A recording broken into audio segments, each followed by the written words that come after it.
മനുഷ്യൻ ഓരോ ദിവസവും പുരോഗതി ആഗ്രഹിക്കുന്നവരാണ്. മെച്ചപ്പെട്ട ജീവിത സാഹചര്യങ്ങൾ അവൻ ഓരോ ദിവസവും തേടിക്കൊണ്ടിരിക്കുന്നു. സന്തോഷവും സമാധാനവും ആഗ്രഹിച്ചുള്ള യാത്രയിൽ ചിലപ്പോഴെങ്കിലും ചിലരെങ്കിലും അക്കരെ പച്ചകളിൽ മയങ്ങി വീണുപോകാറുണ്ട്. ഇത് മനുഷ്യജീവിതത്തിലെ വളരെയധികം അപകടം പിടിച്ച ഒരു പ്രവണതയാണ്.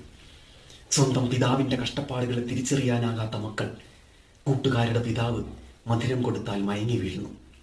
സ്വന്തം മാതാവിന്റെ മനസ്സിലെ സ്നേഹം തിരിച്ചറിയുവാനാകാത്ത മക്കൾ കൂട്ടുകാരുടെ മാതാവിന്റെ ഭംഗിവാക്കിൽ മതിമറക്കുന്നു.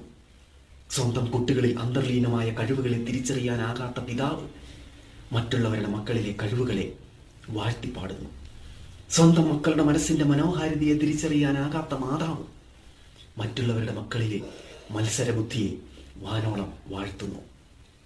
സ്വന്തം ഭാര്യയുടെ സ്നേഹവും സപ്പോർട്ടും തിരിച്ചറിയാനാകാത്ത ഭർത്താവ് മറ്റുള്ളവന്റെ ഭാര്യയുടെ പുഞ്ചിരിയെ കാണുന്നു.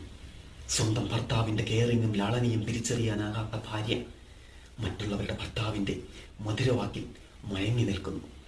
സ്വന്തം നാട്ടുകാരുടെ നന്മയും പരിഗണനയും തിരിച്ചറിയാനാകാത്തവർ അന്യനാട്ടുകാരുടെ സംസ്കാരത്തിൽ വാചാലരാകുന്നു. സ്വന്തം സുഹൃത്തുക്കളുടെ സ്നേഹവും പ്രോത്സാഹനവും തിരിച്ചറിയാനാകാത്തവർ മറ്റുള്ളവരുടെ സുഹൃത്തുക്കളുടെ നന്മയെ തിരിച്ചറിയുന്നു. ഇങ്ങനെ ഇപ്പോൾ നമുക്ക് ലഭിച്ചുകൊണ്ടിരിക്കുന്ന നന്മയും സ്നേഹവും സപ്പോർട്ടും പരിഗണനയും പുഞ്ചിരിയും സഹായവും ഒന്നും തിരിച്ചറിയാനാകാതെ അക്കരെ പച്ചകൾ തേടി മനുഷ്യർ ദുഃഖിതരായി അലയുന്നു. ഇതിനുള്ള പരിഹാരം നമുക്ക് ഇപ്പോൾ ലഭിച്ചിരിക്കുന്ന ബന്ധങ്ങളുടെ മൂല്യം നാം തിരിച്ചറിയുക എന്നുള്ളതാണ്. നിസ്വാർത്ഥരായി നാം നമ്മുടെ കൂടെയുള്ളവരെ സ്നേഹിക്കാൻ പഠിക്കുന്നതിലൂടെ നമുക്ക് ചുറ്റും നമുക്കൊരു സ്വർഗം പണിയുവാൻ സാധിക്കും. ഇപ്പോൾ നമുക്ക് ചുറ്റുമുള്ളവർ തീർച്ചയായും നമുക്ക് ലഭിച്ചിരിക്കുന്ന അമൂല്യങ്ങളായ അനുഗ്രഹമാണെന്ന് നാം മനസ്സിലാക്കണം. ഈ ഒരു മഹത്തായ വിശ്വാസം മാത്രമേ നാം ഓരോരുത്തരെയും രക്ഷപ്പെടുത്തുകയുള്ളൂ, സന്തോഷിപ്പിക്കുകയുള്ളൂ.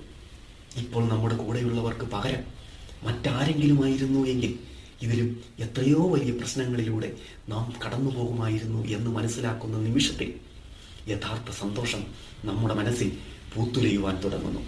അതിനാൽ സന്തോഷവും സമാധാനവും പുരോഗതിയും ആഗ്രഹിക്കുന്നവർ നിസ്വാർത്ഥരായി ഇപ്പോൾ കൂടെയുള്ളവരെ സ്നേഹിക്കുക, വിശ്വസിക്കുക, അംഗീകരിക്കുക, പരിഗണിക്കുക, പ്രോത്സാഹിപ്പിക്കുക.